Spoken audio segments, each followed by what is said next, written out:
कृषि रसायन क्लास में आप लोगों का एक बार फिर से स्वागत करते हैं। कृषि रसायन में इससे पहले मैंने ऑक्सीकरण अपचयन चैप्टर पढ़ाया था। ऑक्सीकरण अपचयन चैप्टर में बहुत सारे बच्चे लाइव क्लास में उपस्थित थे, कुछ नहीं थे। मैं सबसे अपील करता हूं कि उस वीडियो को आप फिर से हमारे इस YouTube channel chemistry with Mandal sir में सर्च करके उसको देखिए। अगर किसी ने सब्सक्राइब नहीं किया तो सब्सक्राइब कीजिए और उसी से रिलेटेड उस चैप्टर के क्वेश्चन आंसर आज लेके आए हैं, प्रश्नावली। ठीक है, जो आप लोगों को बोर्ड में सबसे बड़ी प्रॉब्लम्स होती है ऑक्सीकरण अपचयन किस प्रकार से आप लोग ज्ञात करते हो, उस क्वेश्चंस को किस प्रकार से सॉल्व करते हो ताकि आपको अच्छे नंबर्स मिल पाए। तो इसको ढंग से देखिए, समझिए। ना समझ में आए तो उसको आप कमेंट्स बॉक्स में जरूर लिखिए, ठीक है। और समझ में आता है तो उसको शेयर भी कीजिए अपने साथ में, ठीक है। तो ऑक्सीकरण अपचयन चैप्टर में पहला क्वेश्चन हम लेके आए हैं जिसमें सल्फ्यूरिक अम्ल, सोडियम सल्फाइड और हाइड्रोजन सल्फाइड में जो रेड कलर में आपको अंडरलाइन दिख रहा है इसकी ऑक्सीकरण संख्या निकालिए। सभी में सल्फर की ऑक्सीकरण संख्या कैसे निकालेंगे देखिए। H2SO4 में जब हम सल्फर की ऑक्सीकरण संख्या निकालते हैं तो इस यौगिक की ऑक्सीकरण संख्या कुल कितनी होगी? 0।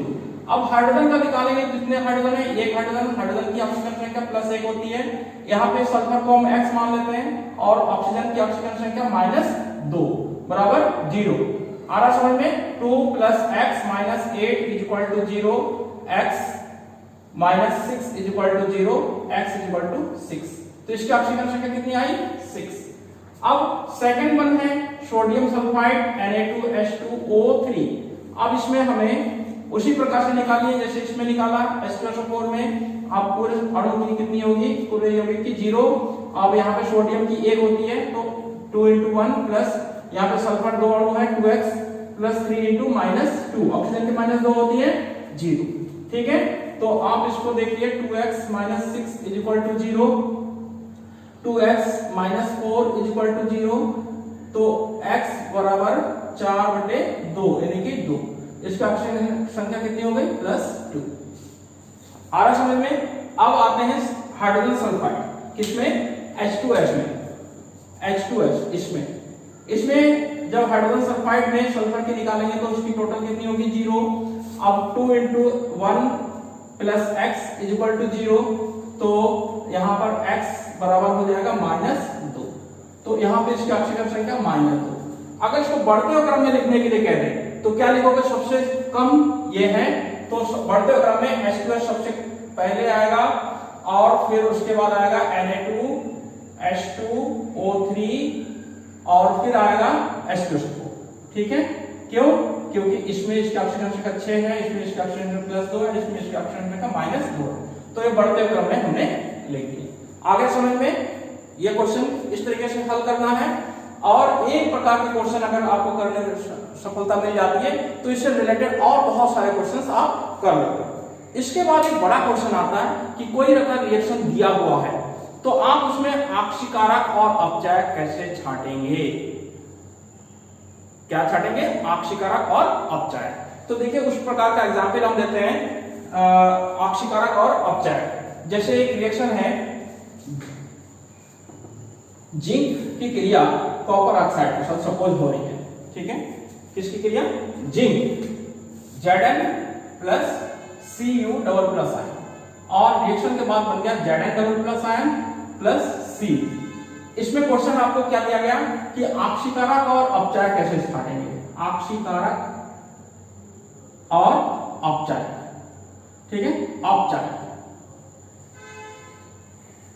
ऑक्सीकारक अपचायक कैसे छांटेंगे? ऑक्सीडाइजिंग एजेंट और रिड्यूसिंग एजेंट। तो ऑक्सीडाइजिंग एजेंट और रिड्यूसिंग एजेंट बहुत छोटी सी बात है, आपको यह समझ में आता है कि कोई परमाणु अगर नेगेटिव स्थिति यानी कि प्राकृतिक अवस्था में है, जो किसी के साथ क्रिया नहीं किया है, अकेला है, ठीक है, तो उस समय उसकी ऑक्सीकरण संख्या 0 होगी, चाहे कोई भी अणु क्यों ना हो। जैसे हमने एग्जांपल दिया था H8 है, इसमें 0 होगी, P4 है, इसमें 0 होगी, Cl2 है, इसमें 0 होगी, H2 है, इसमें 0 होगी, N2 है, इसमें 0 होगी। तो अकेला अगर हो, किसी दूसरे के साथ जुड़ा हुआ ना हो, उस समय उसकी ऑक्सीकरण संख्या 0 होती है। अगर किसी दूसरे के साथ यौगिक बना रखा है तो उस समय उसकी ऑक्सीकरण संख्या बदल जाती है। तो यहाँ पर इसकी ऑक्सीकरण संख्या 0 है और यहाँ पे कितनी है? 2 है। तो ऑक्सीकरण संख्या के बढ़ने को हमने परिभाषा दिया था, जब ऑक्सीकरण संख्या बढ़ता है तो उसको क्या कहते हैं? ऑक्सीकरण। क्या कहते हैं? ऑक्सीकरण। तो जिंक का जिंक आयन में ऑक्सीकरण हुआ और यहाँ पे ऑक्सीकरण संख्या 2 है और यहाँ पे 0 है, तो इसका क्या हुआ? अपचयन।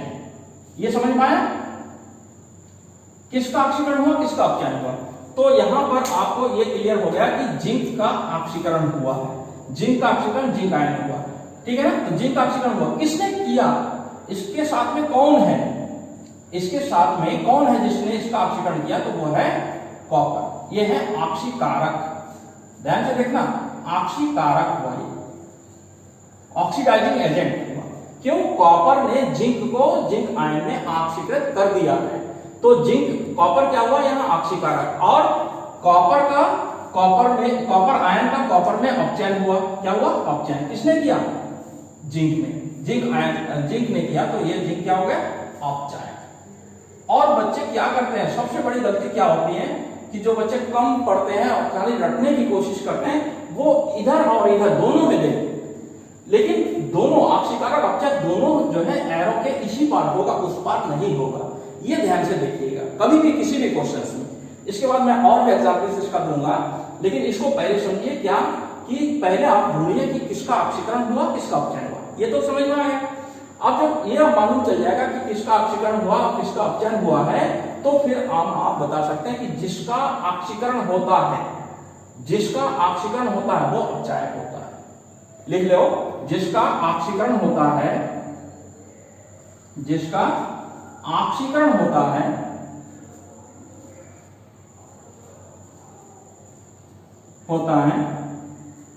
वह अपचायक कहलाता है।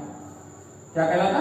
अपचायक, रिड्यूसिंग एजेंट। और उसका उल्टा आप जान जाएंगे कि जिसका अपचयन होगा वो ऑक्सीकरण, जिसका अपचयन होगा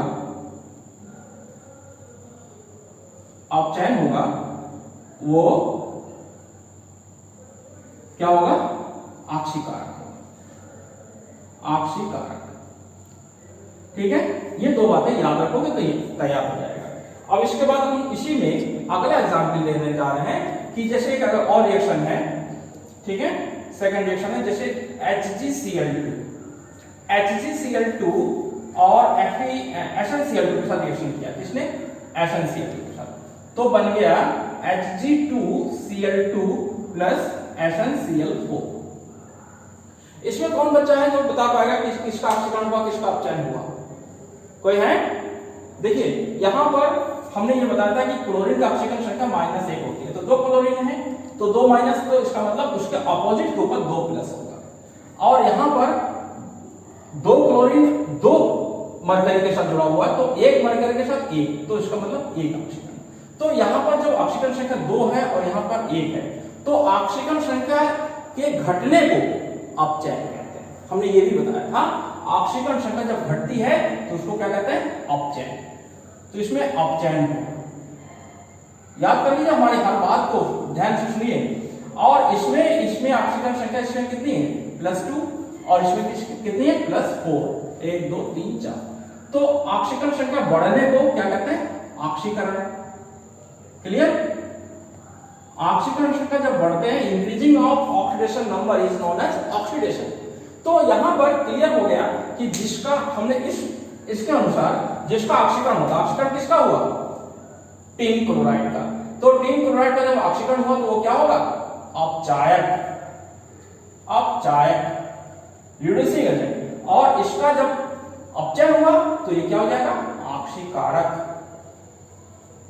ऑक्सीकारक। इस तरीके से इन क्वेश्चनों को सॉल्व किया जाता है और इसका आंसर दिया जाता है।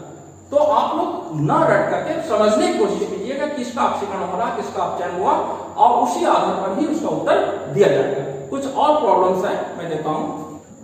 देखिए इसमें जो है कुछ रिएक्शन हमने दिया है, जैसे निम्नलिखित में कौन सा अभिकारक ऑक्सीकृत होता है और कौन अपचयित होता है।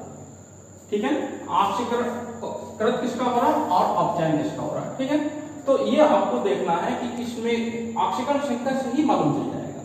तो जैसे यहां पर है सल्फाइड, तो अभी थोड़ी देर पहले मैंने निकाला था सल्फाइड का ऑक्सीकरण संख्या -2 होती है, ठीक है। और इसमें सल्फर का ऑक्सीकरण संख्या +4 है। कैसे? क्योंकि ऑक्सीजन की -2 होती है, -2 और 2 परमाणु है तो -4, तो इसका क्या हो जाएगा +4। तो यहाँ पर +4 हुआ और +4 से आपको यहाँ पे क्या हो गया 0। तो आप ये कह सकते हो कि यहाँ पर जो सल्फर है वो सल्फर क्या हुआ, इसमें +4 से 0 हुआ तो अपचयन हुआ। तो सल्फर का SO2 का क्या हुआ, अपचयन हुआ। SO2 का क्या हुआ, अपचयन। समझ में आया? अपचयन, ठीक है, अपचयन हुआ। ठीक है। तो इस तरीके से आप एक किसी अणु में, किसी रिएक्शन में किसी पदार्थ को आप बता सकते हो कि किसका अपचयन हुआ, किसका ऑक्सीकरण हुआ। ठीक है, ऑक्सीकरण संख्या निकाल करके। ऐसे ही सेकंड रिएक्शन में जैसे MnO2 और HCl की क्रिया कराई गई। ठीक है। तो MnO2 में Mn की ऑक्सीकरण संख्या +4 है। क्यों? क्योंकि अभी हमने बताया था कि ऑक्सीजन की -2 होती है तो 2 दूनी 4, अगर यहाँ -4 है तो इसकी +4 होगी। तो इसकी +4 है और यहाँ पे इसकी है +2, तो क्या हुआ, इसका अपचयन हुआ, इसमें अपचयन हुआ। अगर इसका अपचयन हुआ और यहाँ क्लोरीन का देख लीजिए, ठीक है, क्लोरीन की यहाँ पे -1 है, क्योंकि जो भी हाइड्रोजन परमाणु है, चाहे फ्लोरीन हो, क्लोरीन हो, ब्रोमीन हो, आयोडीन हो, सब में -1 होती है। तो इसके अगर -1 है और यहाँ पे 0 है, तो -1 से 0 हुआ तो क्या हुआ, ऑक्सीकरण संख्या बढ़ गया, तो इसका ऑक्सीकरण हो गया। क्या हुआ, ऑक्सीकरण। आया समझ में? ये HCl में Cl का ऑक्सीकरण हुआ Cl2 में। ठीक है। सेकंड इसमें देख लो, अभी हमने बताया कि Cl, ब्रोमीन, क्लोरीन, आयोडीन सबकी -1 होती है, यहाँ पे -1 है, आयोडीन है ना, -1 है, तो -1 अगर है और यहाँ पे 0 है, तो -1 से 0 हुआ तो क्या हुआ, इसका ऑक्सीकरण हुआ। क्या हुआ, ऑक्सीकरण। क्लियर? और यहाँ पर इसकी है 0 और यहाँ पे -1 है, तो 0 से -1 हुआ तो घट गया, तो यह हो गया अपचयन। अपचयन आ रहा समझ में? ये Ki का ऑक्सीकरण हुआ और Cl2 का अपचयन हुआ। क्लियर? अब FeCl3 में देखिए, FeCl3 में भाई अभी हमने बताया कि हाइड्रोजन -1 होते हैं तो 3 हाइड्रोजन है तो -3, तो इसका होगा +3, तो +3 है और यहाँ पे है +2, तो +3 से +2 हुआ, क्या हुआ, कम हो गया ऑक्सीकरण संख्या। जब कम हो जाता है तो इसको क्या कहते हैं, अपचयन। इसका हो गया अपचयन। ठीक है। और यहाँ पे हाइड्रोजन है, ठीक है, हाइड्रोजन की है 0 और यहाँ पे है -1। ठीक, तो यहाँ पे नवजात हाइड्रोजन है, तो नवजात हाइड्रोजन की आपको यहाँ पे परमाणु अवस्था में है तो 0 मानेंगे, तो उस हिसाब से इसका क्या हो गया, ऑक्सीकरण हो गया। +1 हो गया, यहाँ पे +1 हो गया तो ऑक्सीकरण हो गया नहीं भाई, 0 था और यहाँ पे +1 हो गया। क्यों? क्योंकि Cl की -1 होती है, तो इसमें इसका ऑक्सीकरण अपचयन पता लग गया। अब इसमें देखिए PbH में Pb की +2, ठीक है, Pb की होती है +2 और Pb में, ठीक है, यहाँ पे Pb की निकाली जाएगी, Pb की मत निकालिए, सल्फर की निकालिए, सल्फर की -2, ठीक है। और यहाँ पे सल्फर की देखिए, यहाँ पे सल्फर की 4 दूनी 8 +6, तो -2 से +6 हुआ तो ऑक्सीकरण हो गया। क्या हो गया, ऑक्सीकरण, ऑक्सीकरण। और इसमें इसका हो गया अपचयन, साफ दिखाई पड़ रहा, अपचयन। इस तरीके से निकालेंगे। जैसे यहाँ पर कार्बन के साथ इसका रिएक्शन हुआ और कॉपर में यहाँ पे +2 है और यहाँ पे 0 है, तो +2 से 0 हुआ तो क्या हुआ, अपचयन हुआ। और यहाँ पे C का क्या हो गया, ऑक्सीकरण हो गया, ऑक्सीकरण। ठीक है। तो आपको इस तरीके के जो भी क्वेश्चन है उसको सॉल्व करना है, ठीक है। और बाकी नेक्स्ट वीडियो आपको नेक्स्ट टॉपिक में पढ़ाएंगे, ठीक है। आप लोग इसमें जुड़े रहिए और हमारे इस चैनल को सब्सक्राइब भी कीजिए और अगर समझ में आता है तो शेयर भी कीजिए। धन्यवाद।